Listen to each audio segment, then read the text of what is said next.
Hey there, I'm Greg Nicotero. Hi, my name is Coleman Domingo. Hi, I'm Benai Garcia. Hi, I am Mo Collins. Hi, I'm Chad L. Coleman, Tyrese from The Walking Dead, and Cuddy from The Wire, and you are listening to the Cinik Radio Podcast. Here are your hosts, Cinik, Igrihe, and Ryan. And you are listening to episode 101 of the Cinik Radio Podcast. And I'm your host and professed hater of the movie Dirty Dancing, Cinik. And joining me as always, my good friend and co-host, Igrihe. And you asked for her, so we went and got her. Our good friend Jules joins us. On this week's show, we break down the latest Walking Dead episode entitled Omega, and we laugh our way through some strange news. Because we are the CRP. Like, listen, subscribe, but more importantly, don't touch IG's peanut butter eggs. Enjoy the show. If the trail ended here on last week's episode, we get to see where it all starts for Alpha and Lydia. From the opening moments, we can see that this is going to be an origin episode. Orange is the New Black, Oz, Lost have all made bank showing their viewers how their characters have gotten to this point. Julie, is The Walking Dead missing out on some prime storytelling by not focusing on the past and showing where the characters came from? Hashtag still waiting on that Negan episode. Well, yeah, that's a really great point you make, because that would have been a lot helpful to people who don't follow the comics and really don't know anything about Negan's backstory.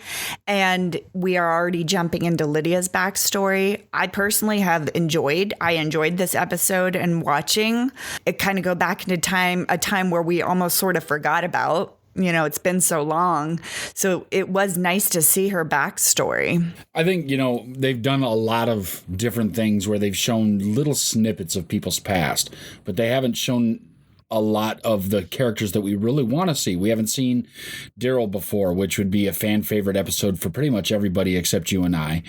We certainly haven't seen Negan. That would do wonders to teach us where he came from and how he went from a gym teacher to running the free world almost.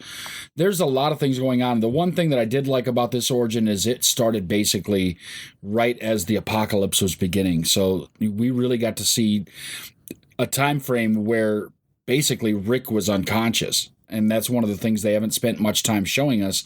So it was really kind of cool to see that. But they're missing huge opportunities.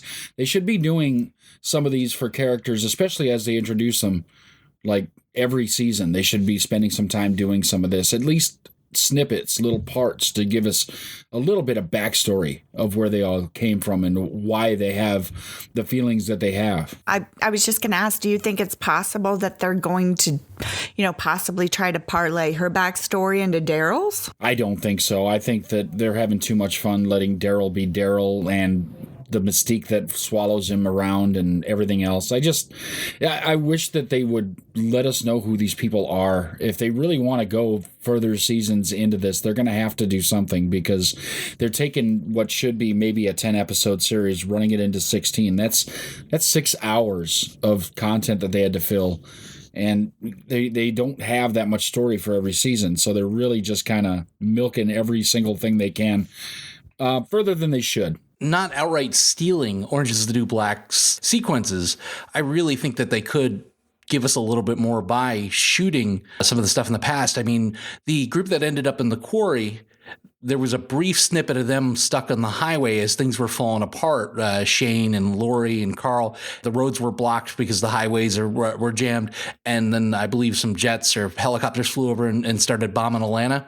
That was one of my favorite sequences in the show. And I really like that everything's breaking down moments. And I wish we could have seen more in the first couple seasons. Now, I understand that something on that scale probably costs quite a bit of money to shoot, but it would be neat to see the chaos in Atlanta. So rather than try to extend out these stories or add characters that nobody care about, I would love to see them delve into Carol's past and Daryl's past and just let us get a look at who they were and where they came from. And I would also like to see them transfer that over into somebody's final episode rather than give them some sort of big speech or a few more lines than normal. Let us take a look at their lives. So when they're gone, it actually matters to us. IG, the end of the world is not pretty. It doesn't look like a good time. And we get a good look at the shelter where Frank and Lydia and Alpha were, and they're hunkered down and the whole family's there for the struggle. But as a parent, would you prefer your family not be around for that part of the show? Would you prefer them to go quickly if you were to survive, or would you want them with you and try to struggle together? As a parent, I guess, it'd be hard to be around that, but I would also maybe try and stay away from any large gathering, things like that. People tend to panic in large groups, and one person panics turns into 100 people panicking. People don't know no one can keep the calm together, and that's where the problem arises a lot in this episode, is that people start to freak out, and one person freaks out, more people freak out, and if there's no defined leader that has a way of keeping people calm, it really descends into chaos. And that's where the danger really arises into things like this. It's not really outside, which obviously has a big thing going on, but it's inside because people can't just stay cool. So it's a little bit better to almost keep yourself away from that. I mean, I guess not that I've really quote unquote planned for it, because I'm not a crazy person who has a stockpile in my garage ready to go anytime something kicks off. But I've thought about, what would I do if something happened? So it would really kind of get out of Dodge, get out of the middle of the city and try and go out somewhere, because, I do have some training and things between the military and the Boy Scouts that I could survive for a little bit out there on my own.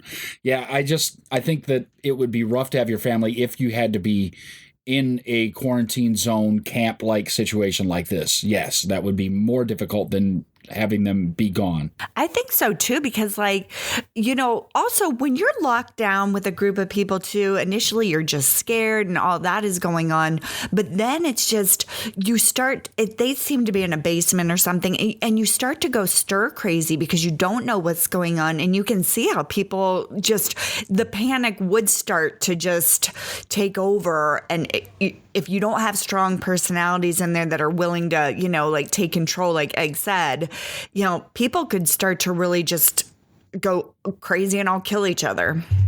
Well, when you get down to that last package of saltines, right, and I'm looking at you and you're looking at me, and I'm like, I'm a little more important than you, at least in my own mind. It's rough to think. I don't know if I would want to be alive, let alone my family. I wouldn't want to see them hungry. I wouldn't want to see them struggle. And based off of the fact that people are just always going to be people, regardless of, nothing can bring people close enough together where they stop acting like savages. Whether it be out of hunger or lust or greed, somebody's going to do something terrible to somebody else that you're not going to want. And I wouldn't want that for my family. But in that situation, around the time that the last Chick-fil-A is ransacked, I don't know if old Cinik's going to want to be sitting around. I mean, no more internet, no more ability to get on here and talk about terrible movies like A Star is Born with you guys. I think that I'd rather get bit early and just wander around with the pack. I think too, you have less people. If you don't have your family with you, it's like you have less people to worry about. You don't have to worry every day about somebody dying or, trying to protect this whole group of people that you might be with. And especially if you have young kids, that's even harder. I think you're just better off being alone. Yes, the red shirt mentality. If everybody besides you is a red shirt, they can die. It's no big deal. Yeah. Now, Jules, we got a good look at Alpha doing what she had to do to protect her daughter in terms of just straight up smothering that guy. Do you think you would have that in you if it was a you or them situation and they were about to bring walkers into where you guys were? I think I would be that way if it came down to that. I mean, I'm not like that in my everyday normal life, but I think when you're under these high stress situations, and it's you or me, and you're not going to be the one that brings me down. The only person who's going to bring me down is going to be myself. So if you're going to be acting out and being crazy, I'm going to take care of you. You don't know what kind of strength you have until you're in that situation. We had some great conversations during the course of the episode of just basically Lydia opening up to Henry, and some really good strategy from the leadership of Hilltop, using Henry to kind of inadvertently open Lydia up to get some information from him. But was it a matter of time, Jules, before he said too much? I mean, I am not a fan of Henry anyway. So, yeah, he's an idiot. I mean, I guess he was helping in some sort of way, and it really did end up being okay. But he was all stars in the eyes immediately for her, and that was stupid. You cannot be that stupid at this point in time. Everything he's seen and done, why would he immediately just go right into trusting somebody that they know just killed Jesus? They know all this just happened, and he's just going to be like, hey, she's a good person. Yeah, it's a little quick to make that assessment, isn't it? I mean, you've had maybe 2 hours of conversation with her and suddenly she's okay. She didn't end up in that cell on accident. I mean, if things would have went the way they wanted them to on that covered bridge, we would have been adding Michonne and Daryl and a bunch of other people to that death list. It didn't make any sense to me. And I hate banging on young actors because it's not his fault. I really don't think he is a great actor. I don't think he's being written well. I understand what they were trying to do, but I did like them using, Daryl sitting outside the cell and just kind of eavesdropping. It was better than them trying to abuse like a teenage girl to try to get information from her. So I did like that. It was a little more civilized way to do it. What do you think, IG? Well, I think it was written this way specifically because this is a very true way that teenagers tend to act. Having teenagers in my home currently, they are prone to seeing the good in somebody before anything else. They're going to give people way more chances than they should be given, even knowing that they may have just done something bad. So while the writing may seem a little bit off, it's pretty accurate for a teenager. And that's exactly what Henry is. Now, we may all be like, oh, he's stupid, he's this and everything. I tell you what, you go find yourself what you consider to be a quote-unquote smart 16-year-old and then compare them to any decision that you made when you were 25 and see how smart you think they were then, because most of the time they may be able to do some book smart things. They may be good at calculus. Maybe they're good in school, but their common sense decision making and their ability to make decisions about people in general is why they still have to live with their parents, because otherwise they'd be out doing all kinds of stupid things all the time. I think that, it was just a matter of time until Henry let the cat out of the bag and gave away way too much information. But that's the risk that you run when you put him in there with a girl, because not only is he stupid, but he's a boy, and you put him in there with a teenage girl who's not all that bad to look at. And boys are going to be boys. Well, and that really just further gives Daryl a reason not to let her go. Now you can't let her go because now she has intel on yet another community. And by the way, Lydia Act, she had no idea that the kingdom was even there. So that was a really big gaffe on his part. I just wanted to back up to Ig's point about him, teenagers are stupid. And while I do agree with that wholeheartedly, they make real questionable decisions. I feel like these teenagers that are in this post-apocalyptic world, it's very different than comparing them to these teenagers that we deal with on an everyday basis. They've seen so much death. They've seen so many horrific things. They know that nobody can be trusted around them. I mean, it's a high level. It's not the same situation. In my opinion, But they all tend to make the same kind of mistakes, because we look at Carl. Carl did all the same stuff, go out on his own. We all continually said here on the show, why can't Carl just stay in the goddamn house? Right. Well, because he's a teenager. And teenagers are going to do whatever they think is best, and it's not always the actual best decision. And it's teenager after teenager after teenager in this show. And now we're starting to get baby Grimes out doing the same kind of stuff, out roaming around, hunting down Negan on her own, doing her thing. And she's just preteen. So it just keeps going. Teenager, teenager, teenager, bad decision. And you would think that having grown up in the zombie apocalypse that they would be smarter by now. But I think that's just out of a teenager's realm of things to do. They have to get into their mid-20s before that brain sucker comes off of their head. I really think it's depending on the kid, but I do agree with you in a lot of ways. But emotionally and decision-making, I think Judith is light years ahead of at least Henry, or where Carl was at that point in his life. That's because she's 10. Wait till she gets to 13. Wow. Shout out to Amy Thompson. Your mom beats you because she loves you? IG, did that encompass your time as a Walking Dead fan? I mean, the constant commercial breaks, the wonky writing, and now the cast departures. Does The Walking Dead beat us because they love us? Yeah, I think that must be it, right? It's the only thing that makes sense if they want us to keep coming back. We're going to just keep taking away everything that you love, and you're going to keep coming back because we're going to dangle one carrot out in front of you at a time. So, okay, we all loved Rick Grimes, but they had the Michonne and Negan carrot over here. So all right, well, Rick Grimes' carrot is gone, so I'm just going to pivot a little bit to the right, head toward that one. Well, now it looks like Michonne's going to be leaving, so now we're going to get another carrot over to the side. Oh, look, Whisperer. So let's follow that carrot. They just keep doing it to us, but we keep watching. I'm a sucker for punishment. I'll keep coming back. I feel like they throw good episodes in every 5 or 6. or 8. And they did, like, I think that's the carrot too. Like, we will get you hooked on, and keep wanting to go back to those season 3, season 4 when it was at its peak. And that's what we all kind of just keep hoping it comes back to. Well, Ryan George's guide to watching the show is that you can watch the season premiere, mid-season finale, mid-season premiere, and the finale, and you'll be pretty much all caught up with maybe a few deaths in the middle.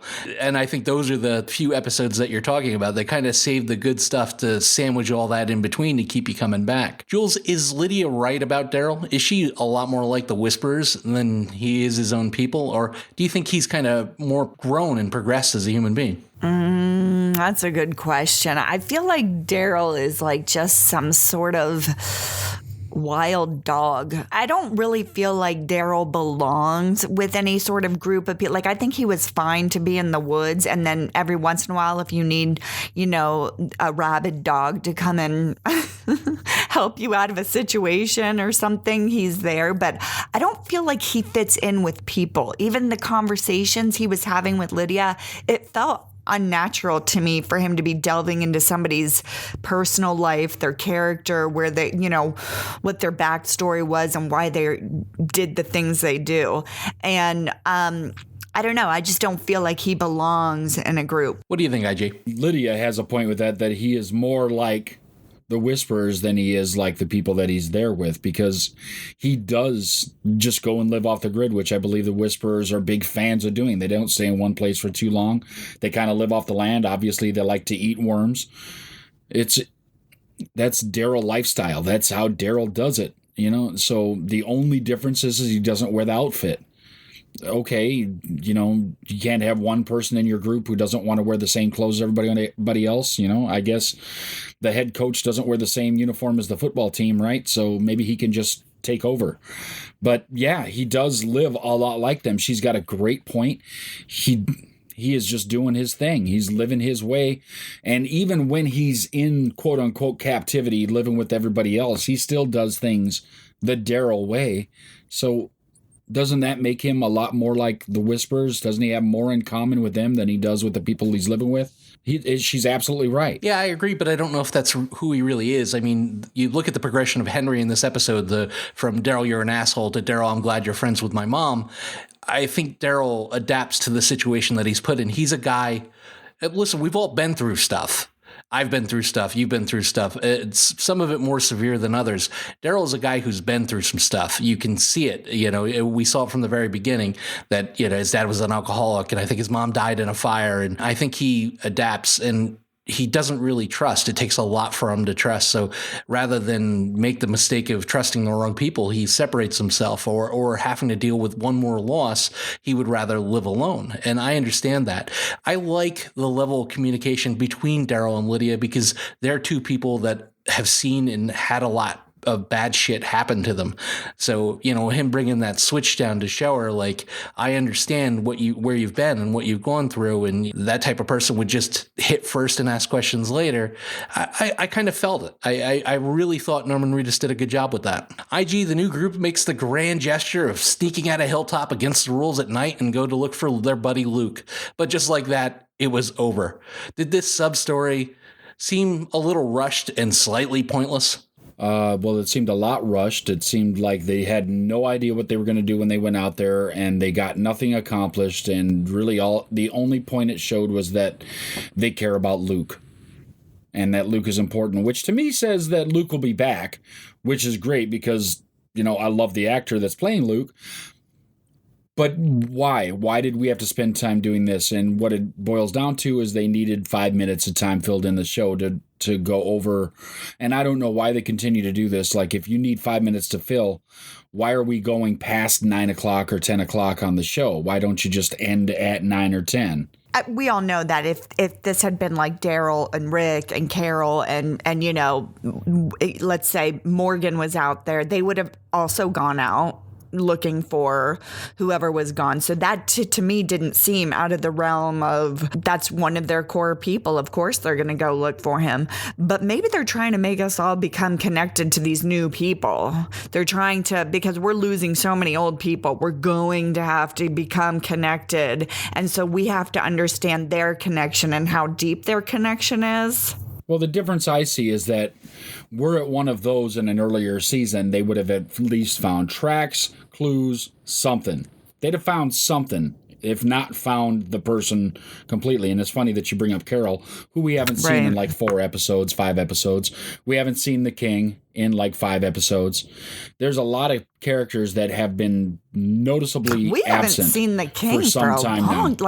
like one of the first episodes said like he has been gone for a long time. You know, so it's funny that they're trying to grow us an attachment to these new characters that I think will happen organically enough if they're written well enough, because I'm already starting to kind of become attached to Luke, because last week I thought he was acted very well, and I thought that he was just entertaining enough, and I think having a teacher in the mix is just kind of fun. I think it allows for a lot of different opportunities to do things. And if this were the old people out searching for Carol, they'd have found clues or something leading to Carol, or they'd run into something else. And that's where they're missing here, is they went out, had a talk amongst themselves, and then came back on their own. They didn't accomplish anything, and that's the problem that I have with the scene, with that part, or with those sequences of scenes. Well, was the whole point that they led, or I don't know, maybe they didn't lead him, but didn't they lead Alpha right back to where they were? Was that the point of them going out? It's possible. I had a real problem with this sequence because we take them out and they look like gangbusters against that group of walkers that they came in contact to. They go back, they decide to sneak out at night, and suddenly they're cowards. They see one walker and it's like, oh shit, we better go home. And to make things worse is, not only are we leaving Luke out there, but we're going to leave the hearing impaired lady and the young kid out there as well. Now, 3 of your friends are out there in trouble. I didn't like it. It was kind of uneven writing. And what it boils down to is they want us to feel the need to care about Luke and how much they care about Luke, because obviously the Whispers are at the gate, and if Alden and Luke are still alive, and I believe that they are, they're going to be marched to the gate and used as leverage to let Lydia go. So that'll be kind of some of the internal strife that we'll see next week when they have to answer the question of, are you just going to hand this lady's daughter over, or aren't you? And I'm in the camp that says just give her back, because you don't know how many of these people there are or what their capabilities are. You know, the cat's out of the bag about your living situation. So I would rather secure that than have some sort of fight with no intel over this girl that you just met. Well, and the intel that they did have that, you know, Daryl thought he got from Lydia is going to prove to be wrong immediately. Even before we got out of this episode, she's like, it was just me and my mom. And now all of a sudden here comes 50 or so people walking up to the gate. So, yeah, how many of you are you? Oh, there was only 10 of us, and now there's only me and her. Yeah, that's not right. I don't know about that strategy, though, walking up to the gate with no cover and no weapons shown. And when the governor showed up, he showed up heavy. You know, he was at the gate with a tank and a bunch of automatic weapons. These people showed up and they weren't showing too much. And it just looked like they were left open to just a straight up ass whipping. But we'll see next week. But let's move on. In Henry's Divine Wisdom, he decides that it's a great idea to let Lydia out of her cell. Jules, did you think for sure he was going to get that hammer to the head? Well, I was a little bit like, man, I can't believe they're going to kill him off so soon. Darn. But I was all here for it. I was waiting for it to happen, but unfortunately it didn't. But I mean, I guess it's good for Henry. It did show that, to me, it showed that she had some sort of genuine feelings, and there is depth there to her character. I'm still a little bit torn, though, about, you know, is she going to be a good person? Is she a bad person? Is she playing them? I mean, it seemed like that could go either way. Now, IG, I've done a lot of cringe-inducing things for the affections of the ladies.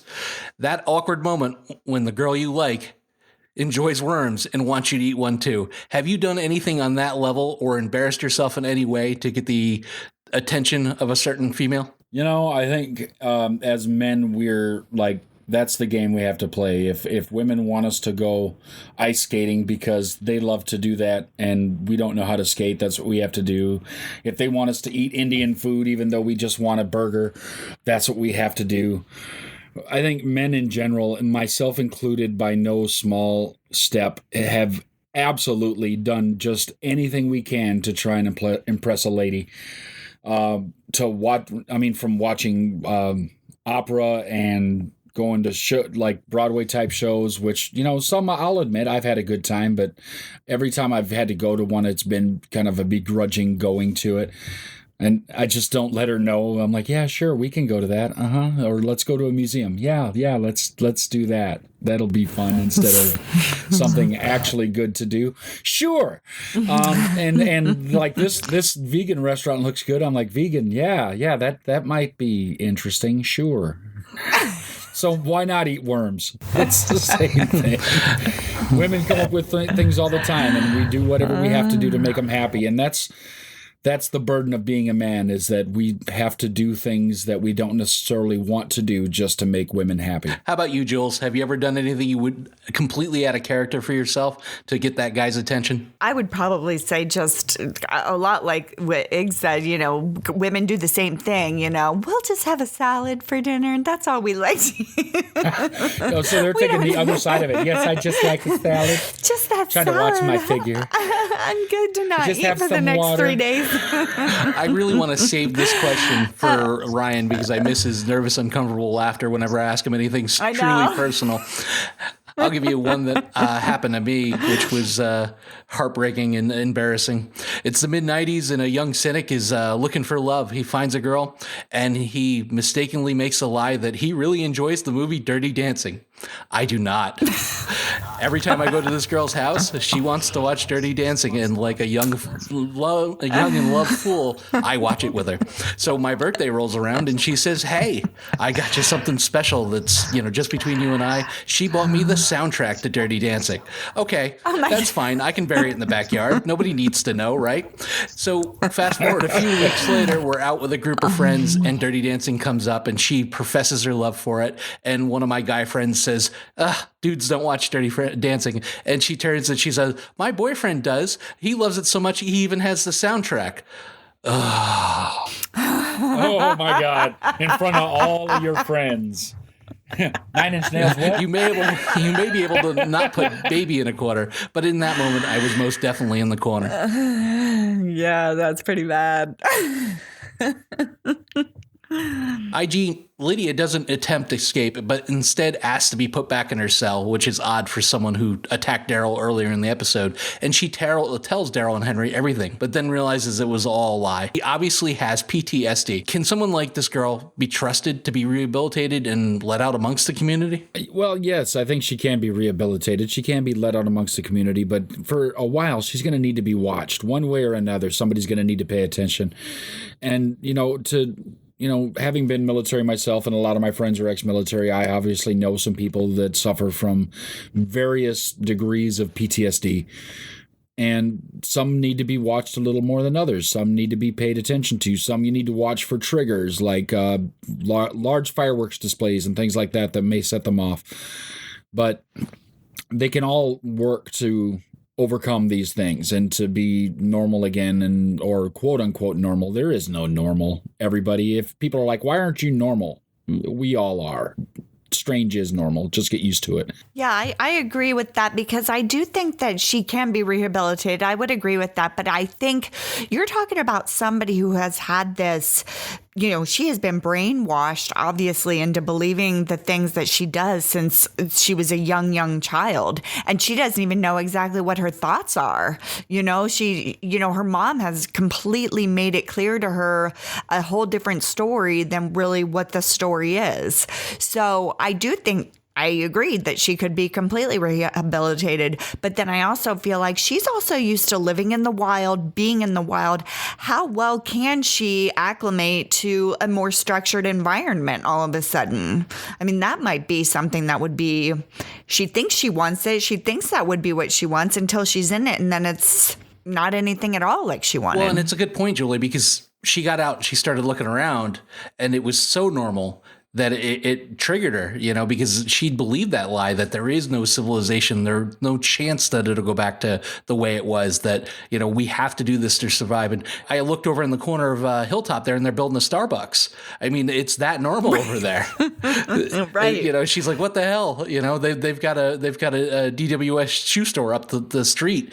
Hilltop is really thriving, and so is Alexandria. And then the kingdom looks like it was a little run down, but they're still doing well. As they're not out eating worms is basically what I'm trying to say. Right. And like that was her go-to, right? As soon as they were sitting in the grass, it was like, oh, let me dig for worms. I mean, that was just completely normal for her. Well, she hadn't seen an egg since she was 5, so she didn't even know what they were anymore. She's digging around for worms, and meanwhile, Henry's eating a Cuban on the lawn, He's looking over at her like, all right, I'll drop this Cuban, and I'll just eat some worms. IG, unlike Gregory and even Maggie, were you surprised at Tara's leadership? I mean, not getting angry at the new people for sneaking out, but rather, hey, if you have an issue, just come talk to me. All these years of watching Tara, because she's been with us like 4 years now, like I've just not been a big Tara fan. And this is like the first time that she's come across as somebody that could be at least not a top level leader, but kind of a mid-management type person that can make decent decisions and not piss everybody off in the process. She actually showed that she had a little bit of depth to her, and I was, for once, for a change, happy with Tara. I can't believe I'm saying it out loud, but it's absolutely true. I was happy with how Tara acted in that moment, because if you really want people to trust in you and believe in your plan and everything else that's going on, you're going to need to talk to them. You're going to need to be open to communication.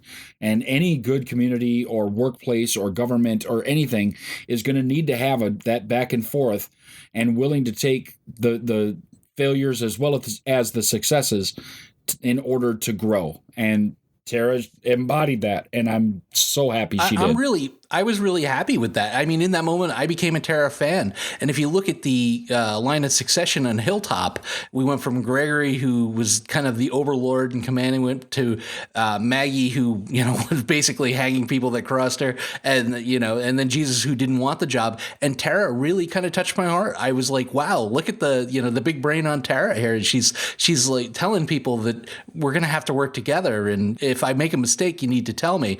No leaders do that. So good on her. What'd you think, Jules? Especially with new people in the mix. They don't know, people who've been in that whole community for a while, they know what her position was. They've kind of watched her grow too. And maybe, thrusting her in a position of power, some people might be doubtful about her ability to handle that position. But you have new people coming in who know nothing.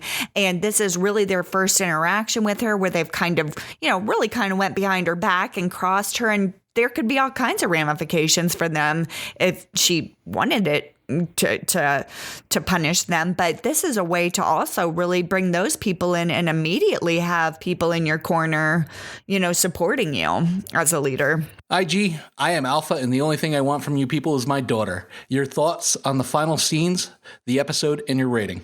I liked the episode in general. I thought it was a pretty good episode. The final scene was probably one of the strongest scenes in this season so far. There have been a couple that are probably a little bit better, but I really liked the strength that this one carried. Alpha is just terrifying, and I'm hoping that it continues that way, and they don't just take the one note out by just shooting everybody, since they came with no guns, and obviously the Hilltop is loaded with guns. But this is The Walking Dead, so they aren't going to do that because they need to drive the story along. This episode is a little less than the last one. The last one was the mid-season premiere, so obviously they had to kick off a little bit stronger. This one's not quite as good. I think I like telling the backstory, but I think that they told the same backstory with changes in it 4 times kind of threw me off a little bit, because I wanted it once. I didn't need it 4 times, all with minor tweaks in it till we got to the true one in the last one. That being said, it was a very interesting and new way to tell a story, and to tell it from a PTSD survivor's point of view, where they're really struggling with what is actually the truth, what actually happened to me. And that was an interesting way to show things. And it might be a really good learning tool for people who don't understand what PTSD sufferers go through on a daily basis, because that's the kind of stuff that happens. And I don't think many people know, and it's really a difficult thing to teach. So it's really kind of neat, and I hope that people realize what's going on in this show.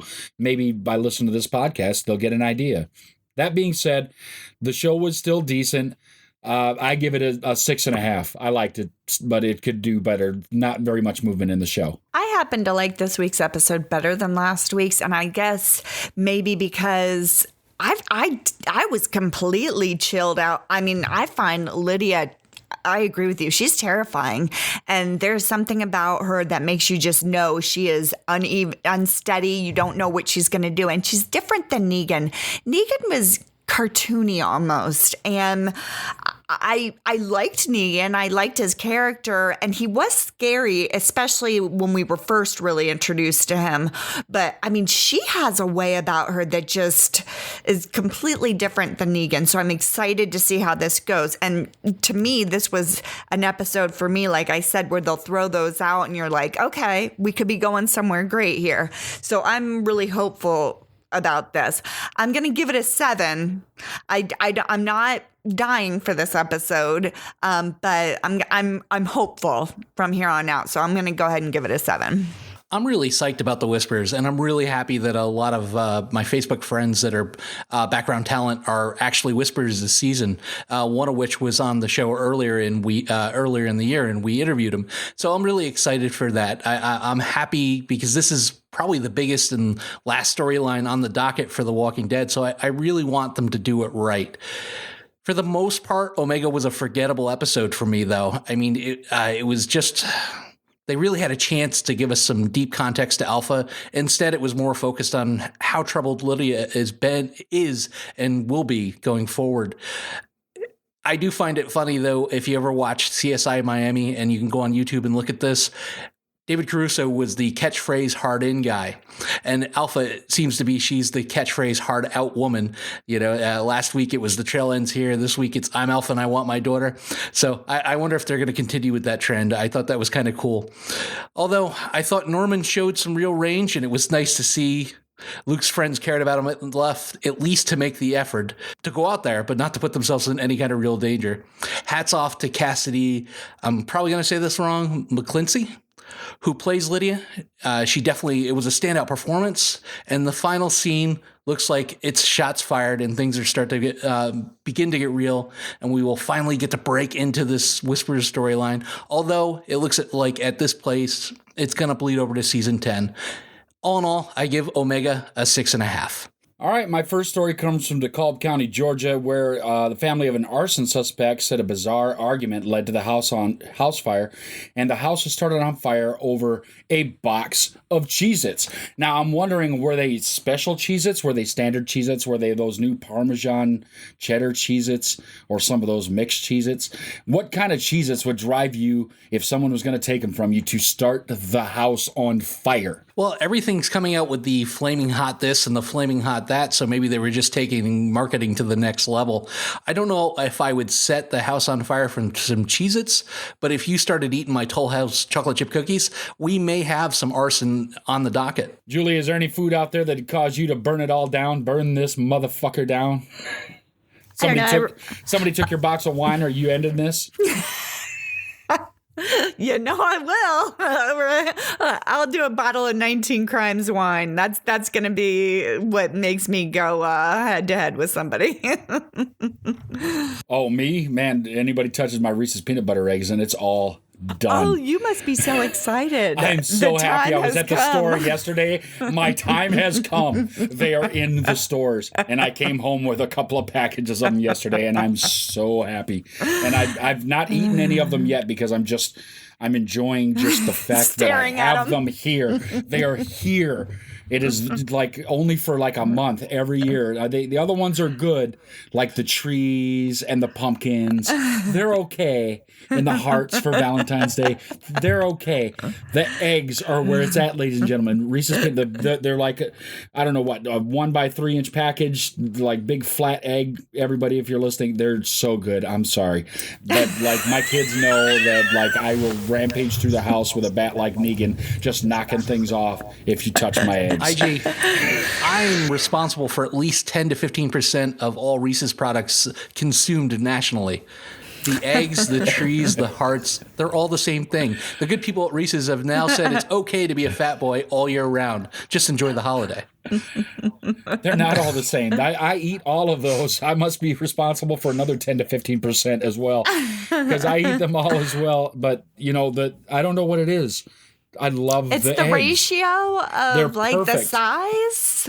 Like Because maybe the the heart, you trees get are a extra little bit chocolate off. with that divot in the top, It's just not right, Yeah. The egg is perfect. I would think a pumpkin would be comparable. It's pretty close, but they have that little stem on them that they feel like is necessary, and I don't know what the deal with that is. The next news story should come as a surprise to no one. A Fox News host, Pete Hegseth, has said on air that he has not washed his hands in 10 years. Are you buying this, that he is not the carrier of what is to be The Walking Dead if he hasn't washed his hands in 10 years? Is he the one that makes Howie Mandel literally give people fist bumps? The world may never know. I don't even see how that's possible. I mean, even Daryl has had to have washed his hands. Well, it did rain on them that one time, so and I think he did like jump in the water looking for Rick. So it's quite possible that he'd wash his hands. What would the palms of your hands look like if you hadn't washed them for 10 years? I just don't see how that would be possible. I think he still bathes, but he doesn't go out of his way to wash his hands like when he goes to the bathroom or before he eats or anything like that, which is kind of disgusting. Yeah, by the way, why is he bragging about this? Did he think this was a cool thing? Well, I do have an answer to that. He said my 2019 resolution is to say things on air that I say off air. So apparently he has said that to somebody and decided that now's the time to tell the world. Yeah, creepy, but fun, I guess. It must I'm glad I don't know him in real life. It must really be a slow news cycle when you're revealing stuff like that. I mean, you don't even want to do that on Facebook. Well, I don't know. Have you seen Facebook lately? Some people say some pretty awful things. The Guinness Book of World Records never ceases to amaze me in the things that they actually keep track of. And there's a German town near the border of Switzerland that recently had a Smurf gathering to try and have more people dressed up as Smurfs than anyone else has ever done. And there's rules, if you can believe this, that no non-blue skin can be shown. You can dress up as Papa Smurf, a regular Smurf, or Smurfette, so you can't have different colored hair. You can't have like red hair coming out or anything because there is no red-haired Smurf. But you can't come dressed as Gargamel. That doesn't count. You can't come as anything else. You have to come dressed as a Smurf. The current record is held by a group in the UK with 2,510 people. This group says that they have 2,762. Guinness Book is still doing their official count to see if it's come up or not. There's levels of nonsense in this world, and people may look at us and say, why are they wasting their time talking about stupid TV shows? But I pride myself on the fact that I don't own a onesie, and I'm not out in the middle of Germany with blue skin pretending to be a goddamn Smurf. What the fuck is wrong with people? What has happened to this world? I mean, you could be feeding the homeless. You could be picking up your local park. You could be doing any number of things. And what's really not fair in all this is that there's one female Smurf, so they're all forced to dress the same. I completely co-sign everything you just said. I feel like the funny thing about things like that, to me, it's like furries or whatever, is I feel like you could have like a person that's like kind of like just off, maybe a little weird about their fetishes or what they like to do or whatever.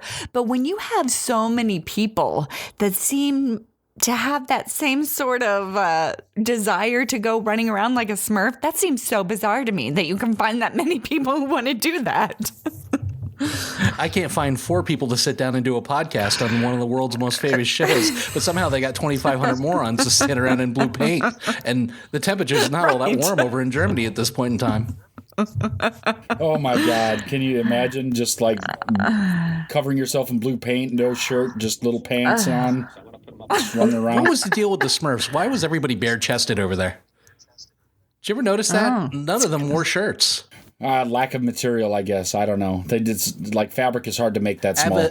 That's my guess. Well, they all had pants on and those really weird hats. Perhaps you should reach out to somebody. As an avid T-shirt collector, I want to know why none of these guys had shirts on.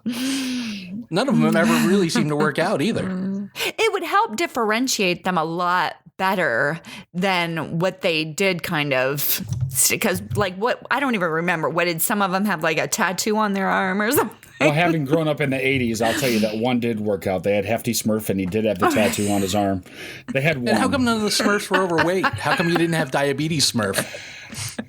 Right? All them Smurf berries they're chewing down all day and night. Right. You know, they got to be like all that sugar and glucose and everything else. Where's diabetic Smurf? Where is Gouty Smurf? The only one that Gargamel can seem to catch. And really, the question is this a good question? Why was there only one female Smurf? Why? Yeah. Well, how did they get more Smurfs? Right. Where did they keep coming from? Smurfette. She's getting around in a. She's working. She's getting around in Well, where did the Smurfs come before Smurfette? Like, if you remember, like, I'm not going to get into it. Never mind. I don't want my vast knowledge of Smurf history to become public, so we'll just stop there. He's also canceling his plans to go to Germany and take part in the celebration. I'll tell you what, though, hats off to Smurfette because she's got stamina at a Rosita-like proportion. Yes. So in every other state's race to keep up with Florida, now we're up in Vermont. A couple that met at the Walmart because they worked at the Walmart, Joanna William Bollinger, decided to get married at the Walmart with the ceremony performed by the assistant manager. Why on earth would you get married at the Walmart, ladies and gentlemen? I have no idea, but you know what? It's easy to sign up for your registry, I guess, at that point. Well, and then you can feed everyone there. You've got endless food for your reception. The sad part about it is it all had to be done in 15 minutes because if not, they were going to get written up. You know, once their break's over, they better be back out there stocking shelves and getting carts or somebody's going to get suspended. Oh my God. So the ceremony was set for the employee break room area with the assistant manager, who was also a minister officiating. But at the last minute, the wedding was moved to the area of the store where fresh flowers were on display. So at least they got that. They didn't have to do it in the break room next to Todd, who is eating his lunch and doesn't want to be bothered. Right. And there's always that one jerk at work that doesn't want to interact, so he'll be bitching the whole time. His back will be turned. You know, he'll be loudly eating or talking on the cell phone with his wife. Yeah, they're having a stupid wedding in the break room. I can't even get 10 minutes rest. Even more offensive than the way Walmart pays their employees is the way they treat them. I don't know if you've ever been there early in the morning, but working overnights, I used to go in there early in the morning, and there's a little Walmart chicken dance and song that they make them all do at the morning meeting that this poor guy was doing it, and we happened to make eye contact, and it was one of the saddest moments of my life. That's the funniest story. I've been seen. You looked directly into my soul, sir. Why did you have to look at me now? I'm like, Dad, when did you get a job here? The shame.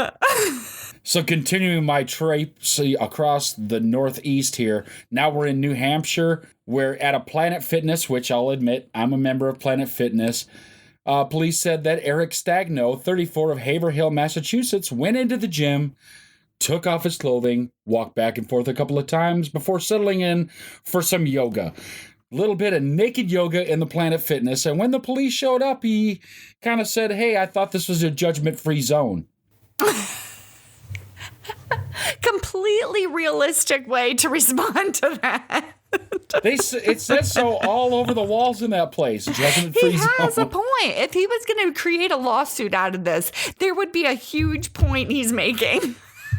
Well, the point he's making is that he must be secure in his manhood. That's the point he's making. Because most dudes, that's right. Most dudes unfluffed aren't going to stir around the outside of the gym. But there are gym rules about the way you have to dress. And I'm pretty sure one of those rules is you actually have to be dressed to be dressed. Yeah. Yeah, it's the taint sweat on the machine from when you sit on there. It's the biggest problem. Yeah, but, to his defense, he wasn't on the machines. He was on the mats. I mean, but, when you see the chocolate strawberry on the mat, there would be a problem. You just really went there. I went all the way there. And so did he. And now he's probably in jail. All right, my next news story is for all you sports nuts out there. Anybody these days, if you want to, for 5,000 measly dollars, you too can go with baseball superstar Jose Canseco and hunt Bigfoot. Yeah, he has gotten all the information from the aliens, and for $5,000, and that will include all the food you need to eat, you can go out with Jose Canseco, and he will take you to where Bigfoot lives. You may not see him, you might see him, but you'll be with Jose, and hashtag yes you can Seiko. Listen, it's not bad enough that they won't put Mark McGwire in the Hall of Fame, but now because of Jose Canseco and his little fat lips, but now he's out there hunting Mark McGwire. That's not fair at all. Let the guy, leave him alone. I think the Dodgers fired him from being their hitting coach, and he really has no place else to go. He feels terrible about this whole steroid situation, and now they're going to hunt the poor guy. What did he did? You're saying that Mark McGwire is Bigfoot. I have big, proof. hairy I have Sasquatch. proof that Mark McGwire is Bigfoot. Are you saying that Jose Canseco told on Mark McGwire? He absolutely did. He told on. He told on Mark McGwire and a bunch of other people in his book. Juiced.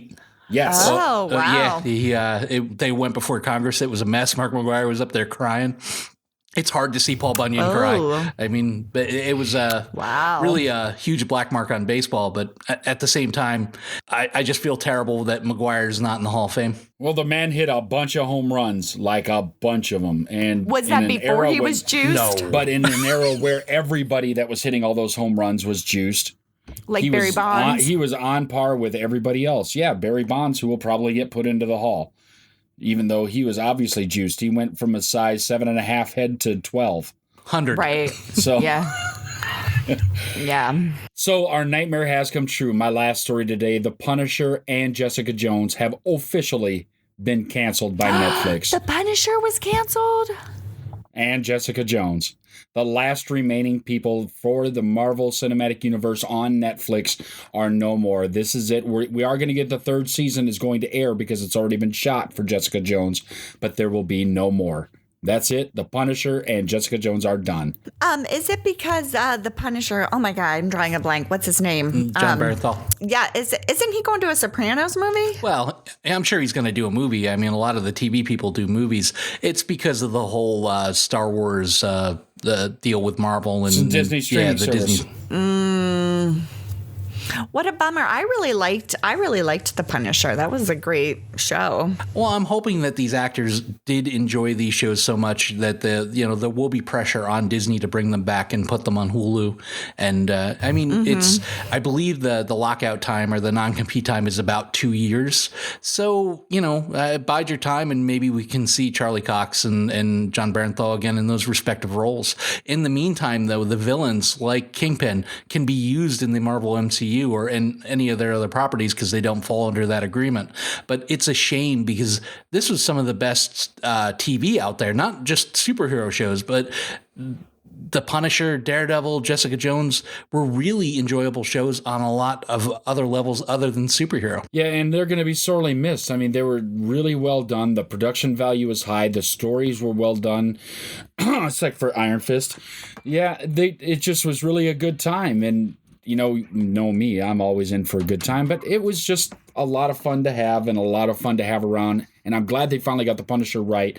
Hopefully they do take this stuff on to the next level, put it on Hulu or on Disney streaming service that is still quote unquote yet to be named. I hope they just name it Disney streaming service just because they're that lame for letting this kind of thing get canceled. And that's it for this episode of the Cinik Radio Podcast. I'm Igrihe. We had a great time bringing you this week's show. Please send all your comments, questions, concerns, and any crazy news stories from your neck of the woods to CINIKRADIO@gmail.com. Find us on the internet at CINIKRADIO.com. Look for us on Facebook at Facebook.com/CINIKRADIO. And find us on Twitter at CINIKRADIO. Continue to like, listen, subscribe, and share this with all your friends and family. And until next time, don't get captured. Follow the podcast on Twitter, Facebook, and at CINIKRADIO.com. Available for download on iTunes.